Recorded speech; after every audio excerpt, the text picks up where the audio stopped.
Go for the hole, not the drill. If you're selling the drill, you're going to get usurped. If you're selling the hole, then you're going to be fine. So when you're looking at tools, just because there's a new shiny drill doesn't mean shit. Like, do you need the end result of whatever it is? And then that tool is going to be really functional and helpful. And I get caught in this as often as anybody else, but looking at it in an application, it's like, well, yeah, it's awesome, but is there a hole here that you've actually needed, will need, can find yourself needing, create a need for? And if the answer is no, pass. Because otherwise, there's way too many drills. Hello and welcome to the Perpetual Traffic Podcast. This is your host, Ralph Burns. This is the show we share cutting-edge strategies in acquiring leads and sales for your business so you can achieve your vision. And today, Kasim, we are doing yet another show with Lauren. We just can't get rid of her. She just keeps coming back with sort of kind of smart stuff to regale us with. So I know you've been resisting it. You don't want her back on. I want her back on. I'm very anti-Petrullo. Yeah, we're very anti-Petrullo. Yeah. Say no to Petrullo 2024. Say no. And, when we start promoting TNC, I'm just going to use the windblown picture of Lauren Petrullo, like on all my TNC promotions, by the way. You know what that is, right? The windblown? That's her getting booed off stage. Like, the boos were so loud and forceful. The boos were so loud. The hot air at TNC is like blowing her hair back. Yeah. It's amazing. We need to explain to our listeners, I was very nice to Lauren to start with. The beginning of our relationship, I was a really kind, generous, empathic person. Mm-hmm. And then she started lobbing these grenades at me on social media. Yeah. She's for no reason, inexplicably. I know. She's a grenade lobber. Yeah. She's like my oldest son. She's a rabble rouser. She stirs the pot a bit. She's a pot stirrer. She's a pot stirrer. I don't know if there's any pot. What do you have to say for yourself, Lauren? Yeah. I think the public has spoken and they have all acknowledged on your Twitterverse that I am funnier than you. So everything you're saying is pathetic attempts. Yeah. And when was that not allowed? Well, it's allowed. It compromises the truth, Lauren. I'm just looking at statistics, and right now I am significantly winning in terms of who the world thinks is funnier. All right. Don't let the truth stand in the way of good engagement on socials. Is that sort of what we're talking about here? Don't let the truth get in the way of a good story kind of thing. Right. Yeah, I don't know what wise man said that. But anyway, I was going to ask you a question of this before we hit record, but we were actually already recording anyway. So it would have been recorded. But it's interesting to me that we're talking about spouses. And your spouse is an introvert where I look at you as an extrovert. But are you really an extrovert? Or you just play one on Perpetual Traffic? I think the world wants to know this question. At least I do. I would say I'm an extrovert through and through. 100%. Through and through. Yeah. There's no introversion at all. I mean, I'm sure everyone has a little bit inside them. But that balance between the introvert, extrovert, and the Petrullo household is it's a healthy balance. Because in my marriage, like I'm an introvert, extrovert. Like I can do this stuff, but then I can hide away and not talk to the public for days at a time. And my wife is the same way. So it's like our thing is like almost identical, but I always find that fascinating with couples. How about you, Kasim? How would you, because I've met your wife. She seems very extroverted. My wife is very extroverted. She and I are similar in this way, in that there's something of a yin yang within us. So the dichotomy exists within the single unit, and I can be extroverted for a period of time, but then I need to go into something of a cocoon, like you were saying. Most of my life is spent introverted. Like my favorite thing to do is I like being alone around people. Most people don't understand that. You just tell me if you think about this. I like to go to a coffee shop or a bar, and I sit with my stack of books on my notebook and I'll read. And then people try to talk to me. And I realize that I'm out socially. And so in theory, you're kind of inviting conversation. But what's interesting is I actually really don't want to be talked to. I want to be out. I want to be around people. Like I want to know that life exists and people haven't. Like I like the ambiance, but I want to be left alone within the confines of a social setting. Does that make any sense? Am I insane? It totally makes sense. It's like I'm happiest sometimes. Well, not happiest, but I would say I'm fairly happy when like me and my family are all in the room and we're not talking to each other. Yeah. I want to be around people, but I want to be left alone. Why is that so hard to understand? Yeah. Right. Like we're all like reading, or like my kids are probably on their phone, when they're home, but like I might be reading something, my wife is reading, whatever. Like it's cool. It's just like they're there, but we don't feel that need to engage necessarily. But so there is that, but yeah. Silence is painful for me. So like that void of sound and everyone's just on their phones, maybe tap, tap, tap it away. I would go crazy. You would be my nightmare to sit next to on a plane. I swear to God, I would change seats. I have a whole thing with planes too. Like I know where I like to sit, and my whole routine, and I throw on my headphones right away so nobody tries to talk to me. But then there's the person who talks past the headphones. That's Lauren Petrullo, who like will literally like lift your headphones and be like, hi. What? Yeah, quick question. Yeah, quick question. Yeah, it's weird, man, because I crave the stage. This is probably something broken, right? It's sad and pathetic, but I crave attention. I crave stage time. I crave stuff like this. But then at a certain point, I reach like my cup gets full, and then I'm done, and I need to stop. Right. Like when we're in Mexico, like for those 3 days, which are great. But the end of that, my wife is like, I know I need to leave Ralph alone. Because I'm like, I got my fill. Like I need alone time. I'm absolutely the same way. So anyway, I don't know if this has anything to do with traffic at all, but the three of us are going to be together in a month. So like the first time. Come hang out with us at TNC. Yeah. TNC. Yeah. Tell us who's actually funnier. And see our real heights, not our podcast heights. Yeah, we're all coming the from same you height. Wear like 12-inch heels. That won't be your real height. And they're all pink. I have some other colors. I have purples and ones that mix well with pink. So TNC, we would not be doing our job contractually. I think we're all contractually obligated to promote Traffic and Conversion Summit. Yeah, I don't read those contracts. Did you see what the... Yeah. I read it. It is... I sent in the chat how much you are responsible for if you do not do your required number of promotions. Heck yeah. So, Emma Beal, if you're listening, we are promoting Traffic and Conversion Summit right now to hundreds of thousands of people who are going to listen to this show.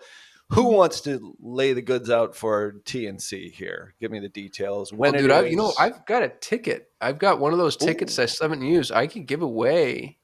Really, TNC should be giving us... I shouldn't have to give my ticket. TNC should be giving us a ticket to give away, given the free airtime they're getting, is my opinion. But I'll ask for that. If they don't, I'll give mine. What do we want in exchange for the ticket, though? We want a review, I imagine, right? That's the best thing. You write a review? Possible review ever. So we'll take that. Yeah, anyone who's listening on whichever platform, I guess probably Apple Podcasts would be. Apple Podcasts is the best one. Okay, so but if you give us a review, we'll take everybody who puts a review in between now and what's a week before TNC. We have to give people a heads up. Week before. Well, they need to buy tickets. How about before the end of the year, before December 31st? So my birthday. New Year, fair enough. Is that your birthday? New Year's Eve. Save the best for last. It's always been a cold day. It explains so much.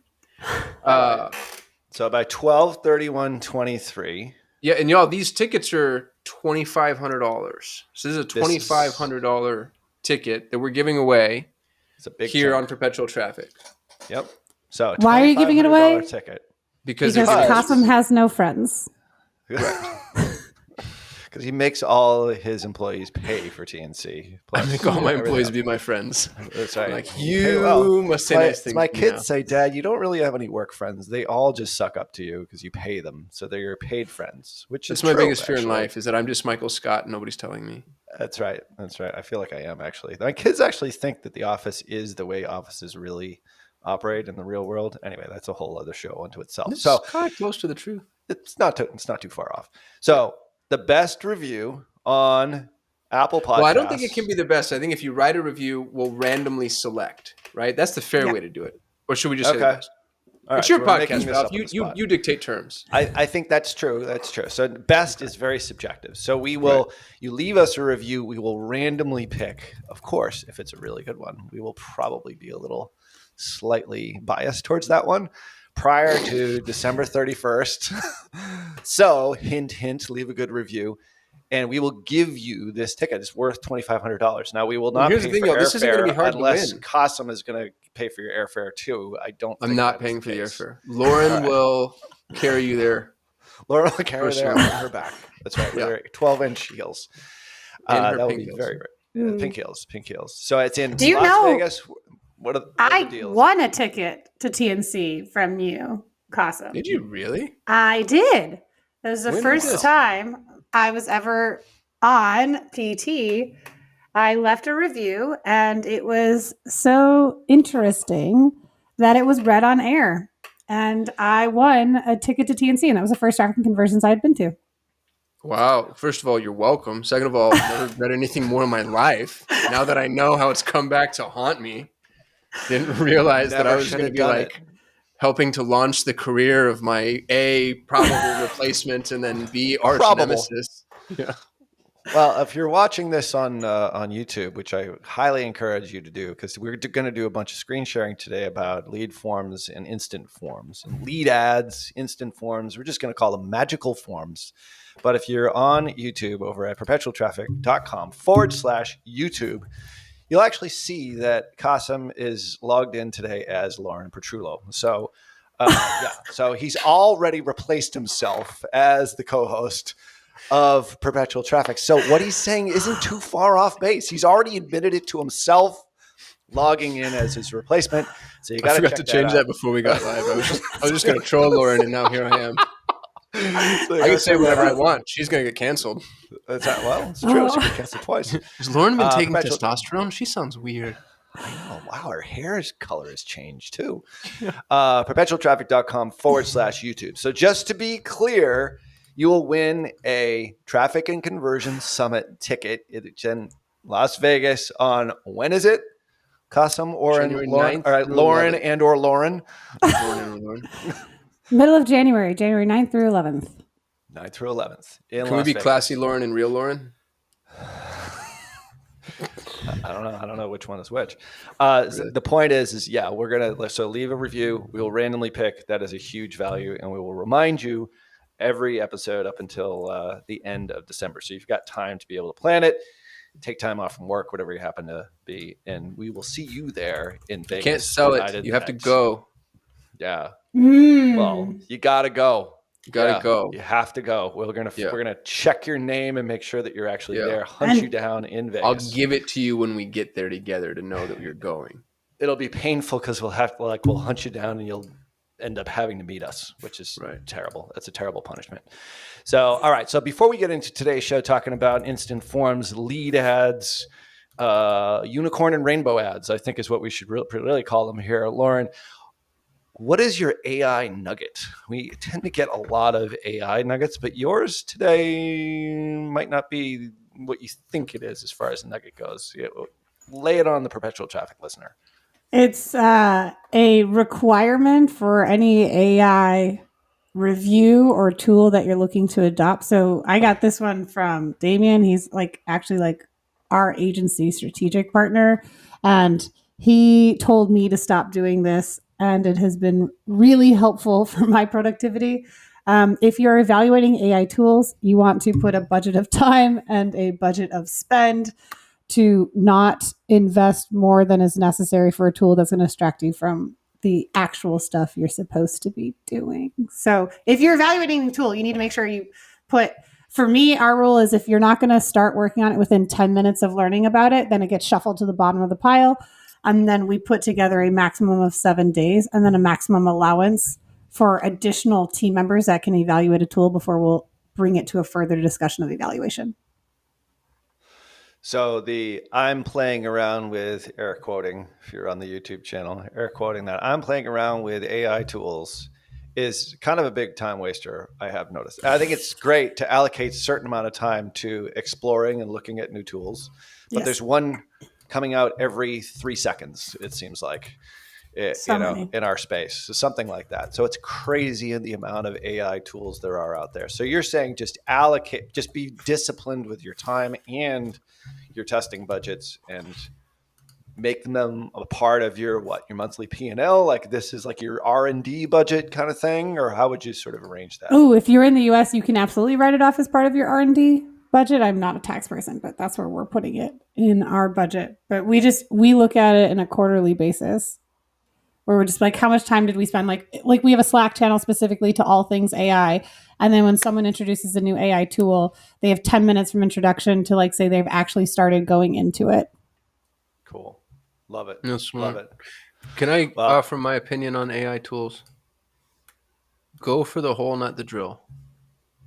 Because that's the classic marketing example is if you're selling the drill, you're going to get usurped. If you're selling the hole, then you're going to be fine. So when you're looking at tools, just because there's a new shiny drill doesn't mean shit. Do you need that hole? Like, do you need the end result of whatever it is? And then that tool is going to be really functional and helpful. And I get caught on this as often as anybody else, but looking at an application, it's like, well, yeah, it's awesome, but is there a hole here that you've actually needed, will need, can find yourself needing, create a need for? And if the answer is no, pass. Because otherwise, there's way too many drills, and they're all awesome. Yeah. That's the classic shiny object syndrome. I mean, I think there's so many tools that are out there, and I think a lot of folks really have to figure out like what's the problem that this solves for me, right, as opposed to it just being a cool thing. So, hole, not drill. Speaking of cool stuff, we're going to be getting into very cool and insightful stuff from one Lauren Petrullo. I'm not sure which one it is. I guess it's Lauren, not Lauren Petrullo, because Kasim is Lauren Petrullo here today. And I don't think he's going to be talking about lead ads, but Lauren will talk about lead ads and instant forms. Like, this is a game changer, and we've been using it for a long time. And I think we're actually going to do a live build here on Perpetual Traffic, which is really cool. And then there's another whole database that nobody even knows about. Meta doesn't even know about it, but Lauren found it. And we're going to be talking about that after this quick break.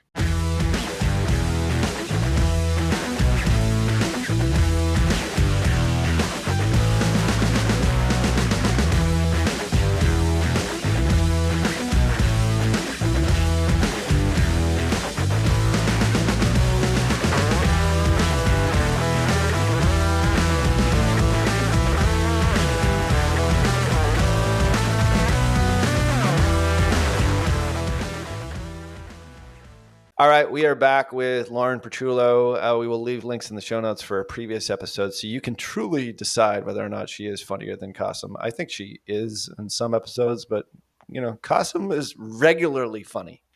So I don't think I'm that funny. Like, I'm not a comedian. I don't know why that's the level of analysis upon which we're fighting this, but Lauren came out swinging, and so here I am defending myself. You want to be a comedian, though. You've already told me this. I've made soft attempts at stand-up comedy. It is not. Yeah, stand-up and improv, both of which I failed at miserably. I am in improv classes. I know. You went to an improv show, I think, like the day before you came to my house? Yes, and I have another show next month. And really. Strangers said I was funny. My husband didn't, but people I didn't know did. His opinion matters. In most things. Oftentimes, I think that's actually problematic, I think, for a marriage, because I chose my wife based upon the fact that she's attractive and smart. But the third part is that she laughs at all my jokes. She thinks I'm funny, even if I'm not. Like, that is the key to a great marriage. And I've told my kids that. Marry someone who laughs at your jokes, because plenty of times we've been like around a dinner table. I'll say something I think kind of funny. She's, spitting out like the spaghetti or whatever it is, laughing so hard, and everybody else is like, what the hell did he just said? That didn't make any sense. So anyway, I digress. Let's talk about smart stuff here, smart and funny. Lauren, regale us with your knowledge of lead ads and instant forms. Like, what are these things? I know people probably tried lead ads a long time ago, and they probably said the problem with lead ads is what? They are bad quality leads. It's high volume and bad quality. Because your email that you signed up for Meta or Facebook or Instagram, whenever it was way back when, it's probably not the email that you're using now, right? Mm-hmm. That's like the big knock. However, they've made some improvements. Yeah, people didn't remember signing up for something because it was so quick and easy. I think this came out in like 2016, 2017. Lead forms have been around for so long. And they would sign up. You already had your pre-filled form fields. So you only had to click yes or submit. And then the provider had your contact information, and then you'd make a call like, oh, I don't remember filling out this form on Facebook. What? And so there's a disconnect between what the offer was and why you got the information. So a landing page lead form would win out in terms of quality because before they would submit a lead, they'd have so much more information than whatever your ad previously said. So yeah, if you've tried it before, it has drastically improved. Yeah. Yeah. And for lead gen, like we're using it right now for a number of our franchise clients. It's working fabulously well. Kobe was on here a while back talking about it, so we'll leave a link in the show notes to that. But this is like the updated version with, even some enhancements, and the enhancements they're constantly making this even more effective. So the old objection, which is counterintuitive when you really think, oh, it makes conversion so easy, is actually was the knock against it because it was too easy and then people would forget or the quality wasn't that great. But that's drastically changed. So maybe take us through a screen share here, like what it's all about, and even maybe just, we can actually do one sort of on screen here. If you haven't revisited this in a while, it's definitely something that you want to look at because, and there's more enhancements coming down the line. We just got an email from our partner manager that there's going to be even more forms and more, ability. There's options. A greater ability to be able to, more options than there are even right now and more visual. So there's some things that are really cool here. So take it away. Yeah, once I find the share screen button. I will say, full disclosure, why we started getting into this was because we could see how much money Meta had been pulling into lead forms. And so we knew that they had made a significant investment.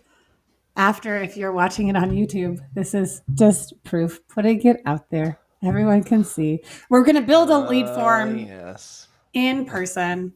But yeah, so they've been investing in this platform and improving lead forms since 2021. They were going to do a lot more in 2020. In the pandemic, they shifted resources to do more social commerce stuff. And so they've picked it back up. And with these lead forms, you have the ability to make any questions you want. You have the ability to have conditional based questions.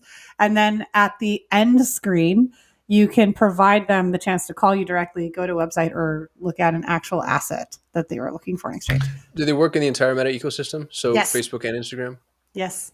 And I remember, and I haven't used lead forms in God knows how long. So when we were using it, you couldn't capture them except via CSV. And I think at one point you could zap them into a CRM. But now there's maybe more capable capture mechanisms. Yeah, there's definitely direct integrations for a lot of the big CRM providers. And then, of course, you can use Make or Zapier or any other webhook to put it into whatever CRM that doesn't have that direct integration. But also, the second part of this is I'll show you how all that data also lives. I mean, you can always get it from a CSV inside your ads manager. But there's this lead center, which I was showing you all, and I text you about because I was freaking out and I was too afraid to tell people because I found no documentation, and it's makes all these lead forms to me, I think, profoundly better as a lead generation solution for 2024 than most other advertising opportunities. So the lead center is the CRM that you're using, basically. You're not using a third-party CRM.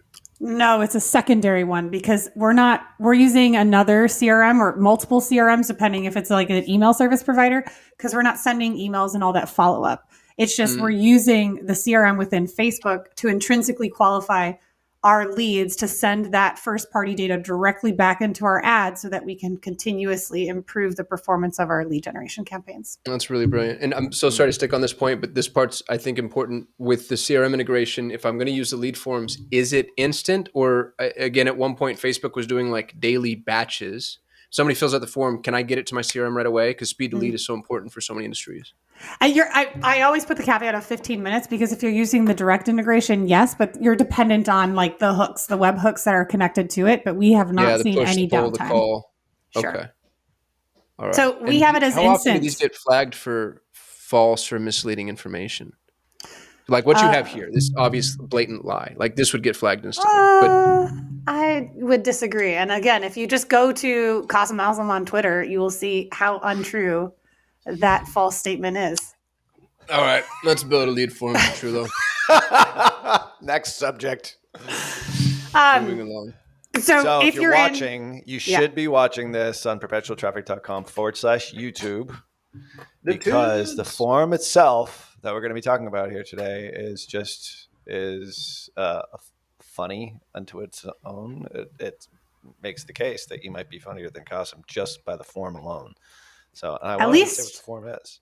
Dude, we're almost at 1,000 subscribers. We're at 944 subscribers. So yeah, so there's So if this gets you a comma, then we know for a fact. One comma club. One comma. Okay, so on the screen, you get to this. This is the Meta Ads Manager. If you're creating a lead form, you can do this as the conversion type is leads. And so this is in the ad portion where you're creating a lead form. I'll show you how to get to that in a moment, but I just wanted to show, especially Kasim, of why Meta can be better than Google, especially for top of funnel traffic building, where you can do. I love that you have to have a caveat. Meta can be better for Google in this particular instance. Only if I get to carve out the parameters and define the situation. This is why she's a regular guest. Seriously, we just team up on you. I feel like I have an ally here, a Meta ally. Anyway, 100%. Although I'm platform agnostic, really. Okay, well, if I had to choose one, I'm Meta all day. So I am not platform agnostic. Look, they put me in a movie. They published me in a book. I'm fans. I know. But you got loyalty there. I do. Same here. I love the people at Meta. I really do. So on this screen, you have the ability, when you set this up, you have an image. It's 1200 by 628, if you remember that old time Facebook image. And then you have the opportunity to put a headline. So obviously, I am better than Kasim. Right?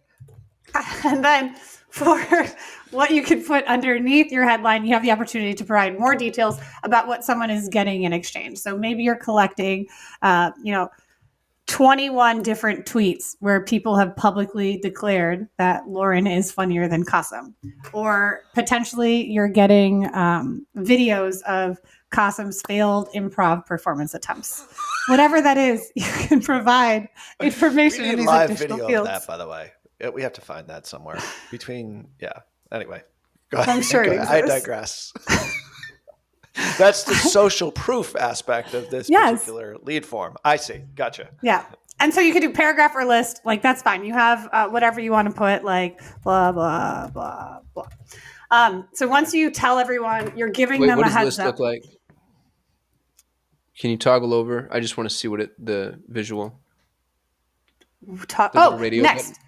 Button. No. Under description, the little radio button that selects paragraph. Can you just click? I'm just curious. Oh, okay. Yeah. So it's 80 characters, right? Okay, and then it bullet points it for you. Yeah. Pretty cool. Mm-hmm. Oh, don't go hair. Okay. At least you have some integrity.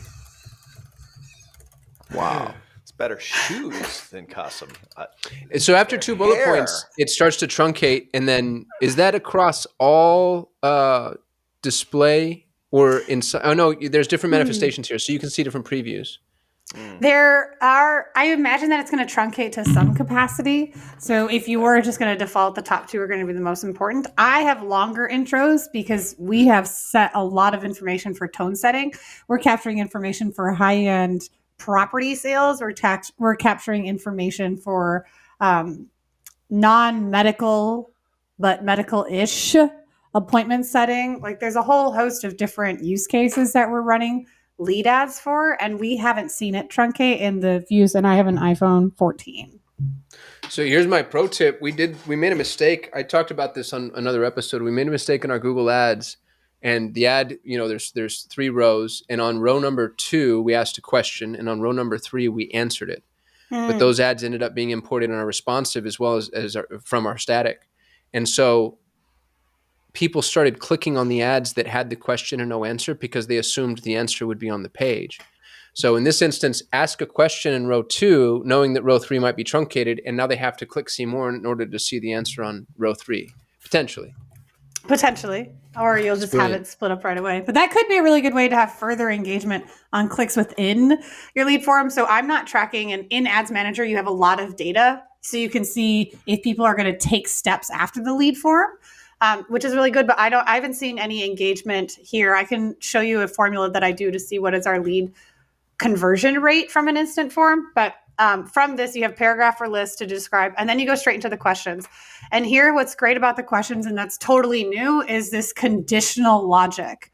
And where we use that for the use case for Asian Beauty Essentials, we capture email subscribers and we ask them what's their skin type. Because the emails that they get, we have a dynamic content section. So that newsletter email that's about cucumber has specific content related to their skin type. So it feels like a personalized newsletter versus just here's information about cucumber. So you can ask any custom questions you want. You have short answer, really cool, multiple choice, appointment request options, so that you can capture information. That where I love these is you don't have to wait for a landing page to be built. You don't have to worry if it's mobile responsive or not. You don't have to worry if the website goes down. Everything lives within the Meta ecosystem, and you can build it relatively quickly. Like, we're taking our time, but this is a 60-second build at best.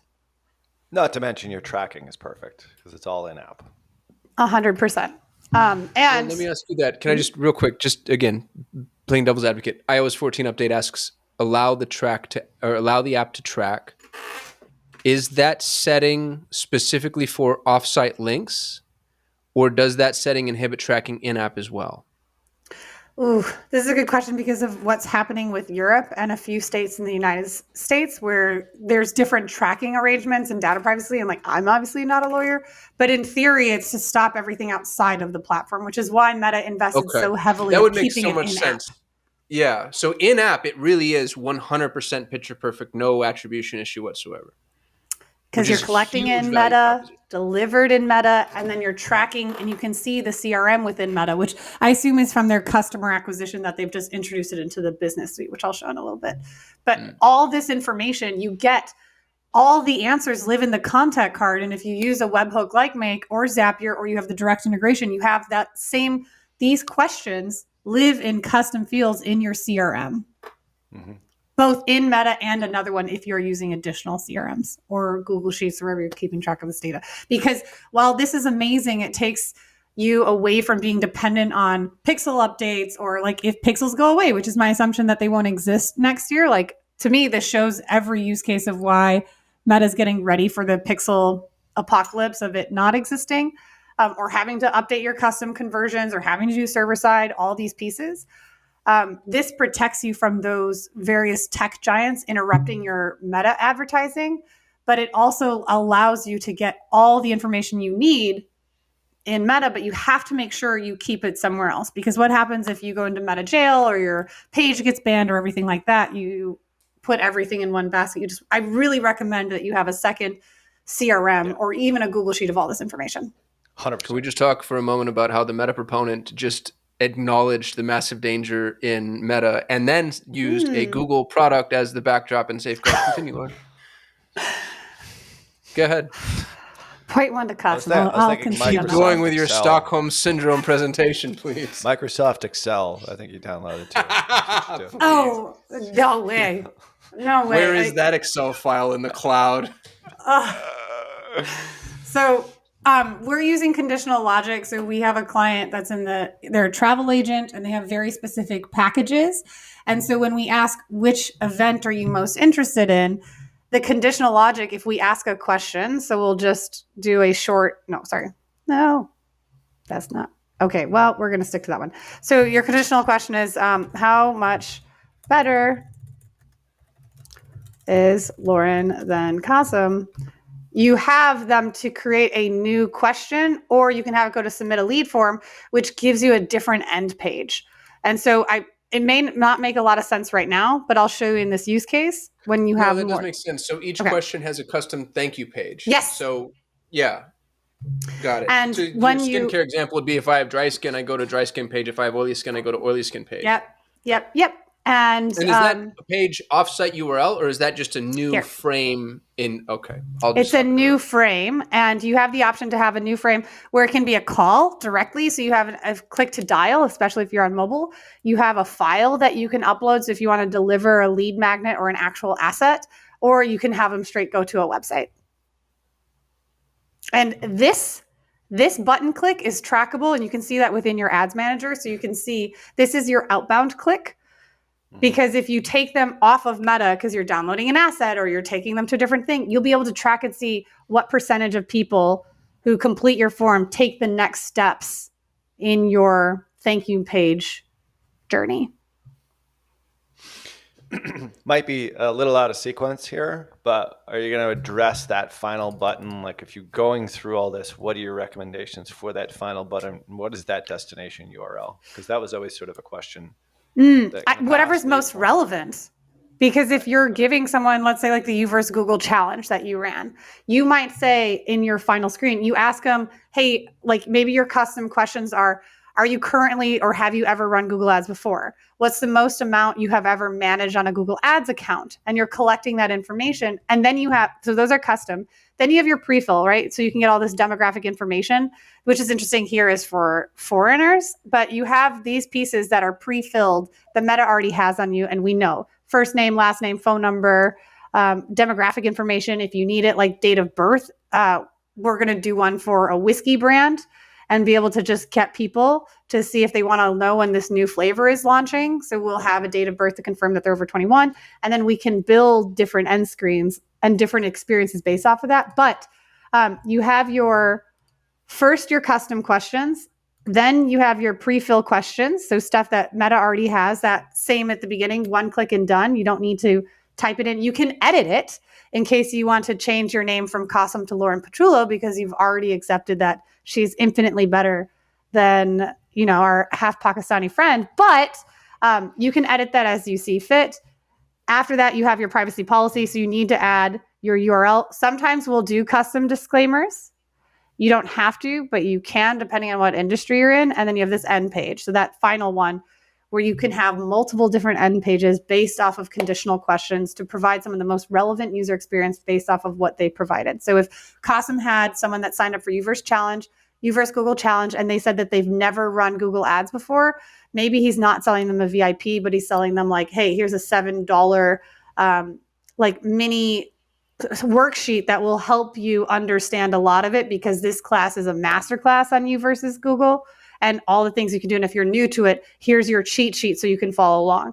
And then if they say they're managing over a certain amount, you can send them to the VIP section because they're more qualified. So having that conditional logic gives you a better experience than 95% of all landing pages that we audit on any accounts because they're not doing this. Just out of curiosity, is this happening in a light box or is this happening within the frame in the normal feed?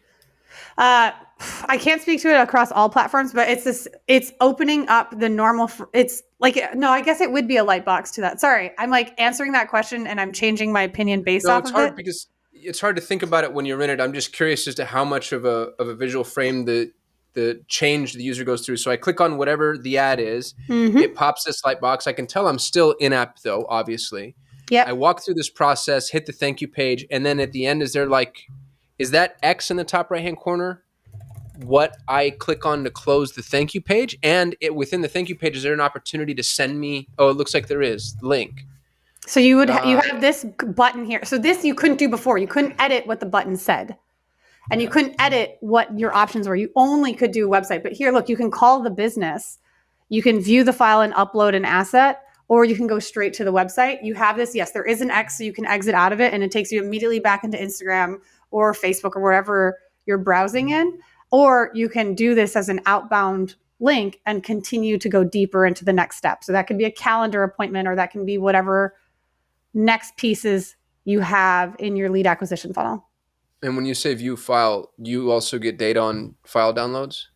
You will get that as outbound clicks. So you'll see the number of people that clicked an outbound click. So we track it where we have a daily tracker where we'll go in and we'll see how many leads, we'll see how many unique outbound clicks, and we'll see how many link clicks. Because link clicks are the button. So it's hitting the button that's your intended destination. And so for this is a lead ad. So I'm going to exit out of this and show you where this button is. So this sign up, if you're clicking on this ad, I'll zoom in because this is small and we all want to see beautiful Ralph's face. Ralph Burns, the action hero. Yeah. So when you click on this, you can track advertising Asian Beauty Essentials, of course, which is obviously a huge sponsor of them.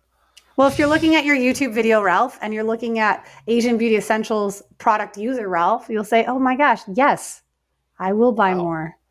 Wow, what a big improvement that is. More products. So click on the ad, and all ads work for this. You can use carousels, videos, anything in the Meta ecosystem. We're not using any carousels. We're just using single images, but you have the ability to do it. I don't want to distract someone necessarily because I want to give more information on the sign up. And so you can do the only thing is like, because it's a lead form, you can't carry the pixel ID to carry the social proof. Meta says that you can, and that it will carry it over, and it has this adaptation. I've seen documentation where they say that's true, but I haven't seen it in reality. Wait, I didn't understand any of that problem. You can't carry the pixel ID to carry the social proof? Post ID.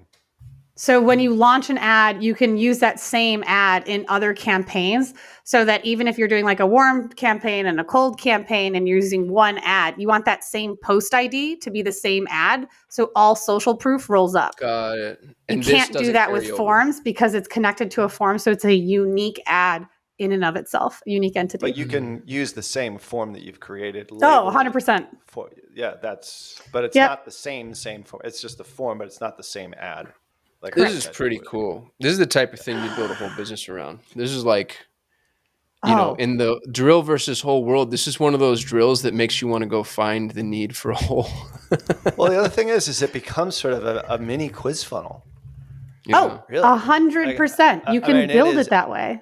It is so great. Like for the lawn care client, we talk about the size of their yard and what fertilizers they've used in the past. What's their problem? Is it dandelions or is it crabgrass? Like you can go by the time they go all the way through, and in that case, it's a click to call for an appointment.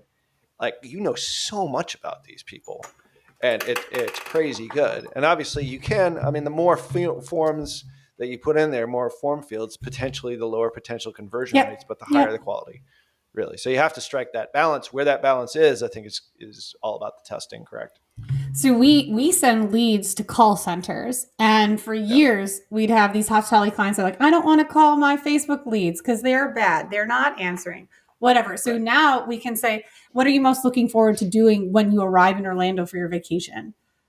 What destinations do you want to go on your next cruise? So then you can target it based on Alaska cruises, Hawaii cruises, Caribbean cruises.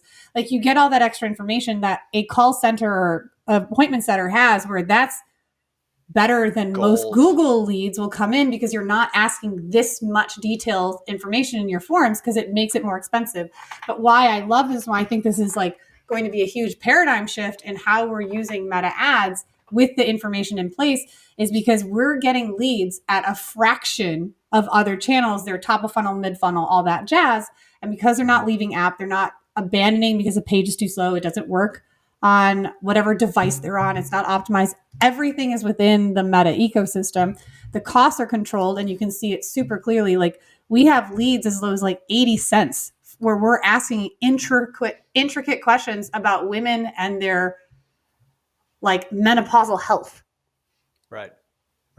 So if you have a landing page, like you're in a lead generation business where the initial transaction is an exchange of information, name, email, lead, call, whatever it happens to be, and you're running traditional click off platform in order to go to a landing page or a ClickFunnels page or whatever it happens to be, keep those running for sure.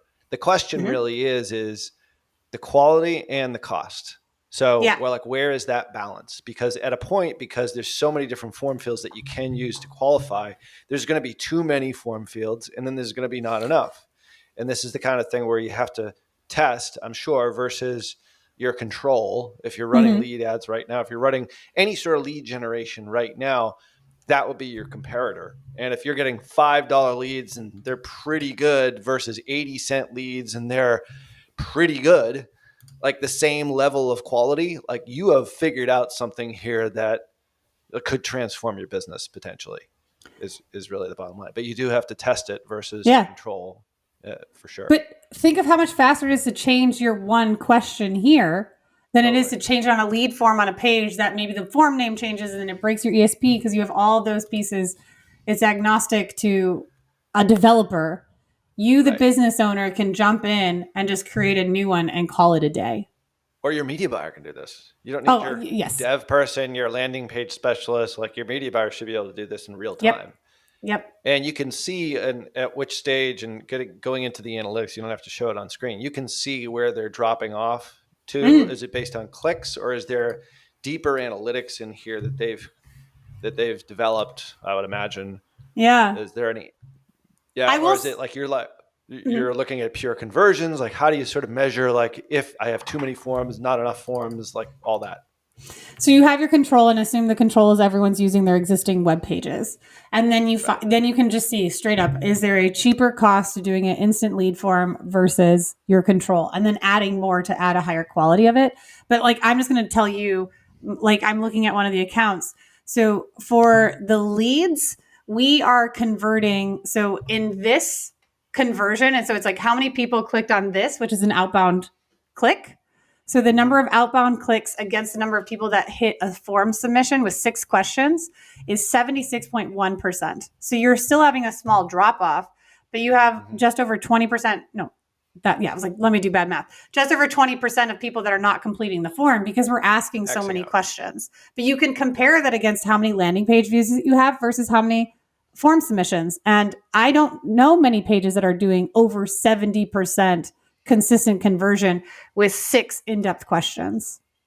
Pretty darn good. That's well, and cool. it settles the site speed issue too. The biggest issue with ClickFunnels, and high level's better, but it still has this problem, is depending on the device, especially, or the user's bandwidth, or where they are, their internet speed.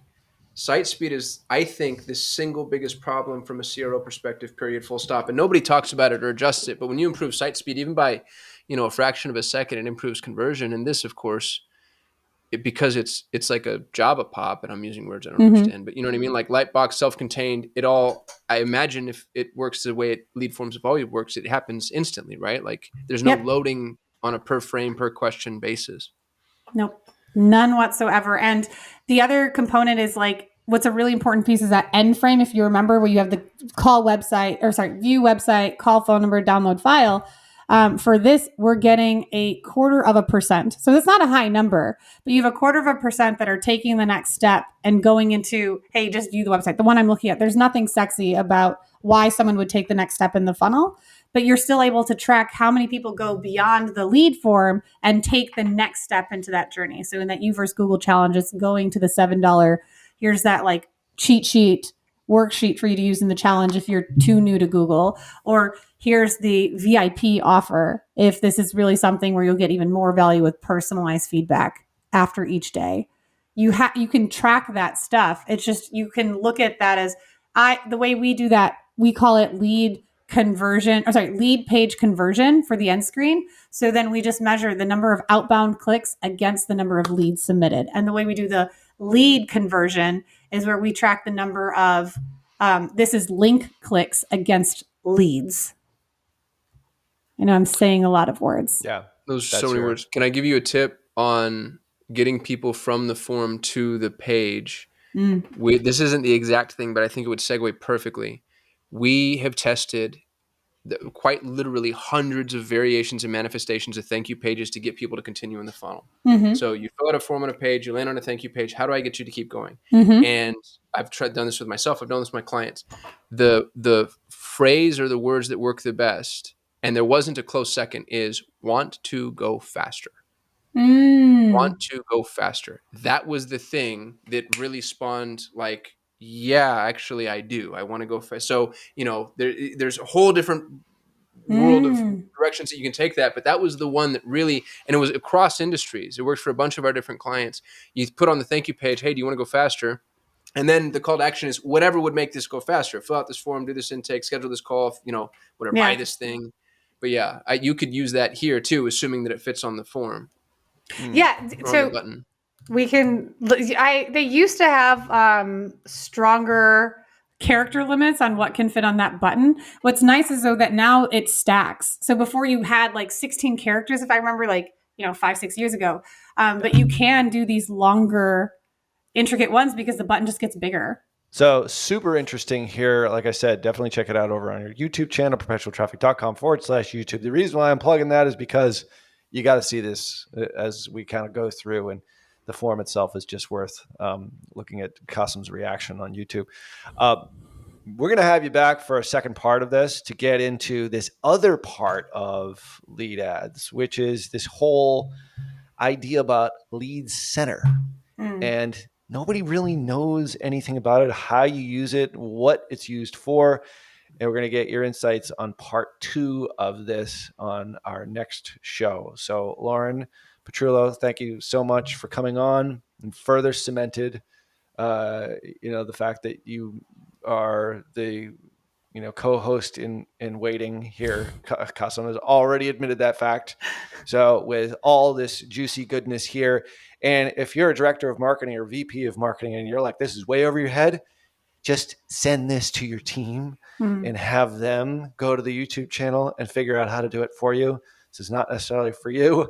This is for them to do, because this is a game changer. And this whole idea of creating a lead form on Facebook, on the Meta platforms, has drastically improved from its first inception. So thank you so much for coming on and sharing that with us here today. Part 2 will be coming up soon. Of course, Lauren, where can people get in touch with you if they wanted to reach out to you personally on the socials or your website? Where do they get you? mongoosemedia.us or Lauren E. Petrullo on all the socials. What's Fabulous. The E stand for? Elizabeth. Energetic. Excellent. Eccentric. Efficiently more better than Kasim. Eloquent. Not that one. Erudite. All right. Well, enough of the 25-cent words here. Make sure that you do subscribe and leave a rating wherever you're listening. And don't forget to leave an honest review for a chance to get a TNC ticket, a value of $2,500. That is a big, big deal, Kasim, because he doesn't want any of his people to go to TNC and see him on stage. We're giving that ticket to you, the PT listener, in exchange for a hopefully good review. And make sure that even if you don't want to enter into that contest, you leave a rating wherever you are listening. Follow us over on the Twitters and the socials. At Kasim Aslam is everywhere on every social known to mankind. Get me mostly on LinkedIn, which is my sort of social of choice these days. Go back and listen to previous episodes. Of course, subscribe at our YouTube channel, perpetualtraffic.com/YouTube. All resources and show notes are over at perpetualtraffic.com. On behalf of my awesome co-host, Kasim Aslam. Peace. Until next show, see ya.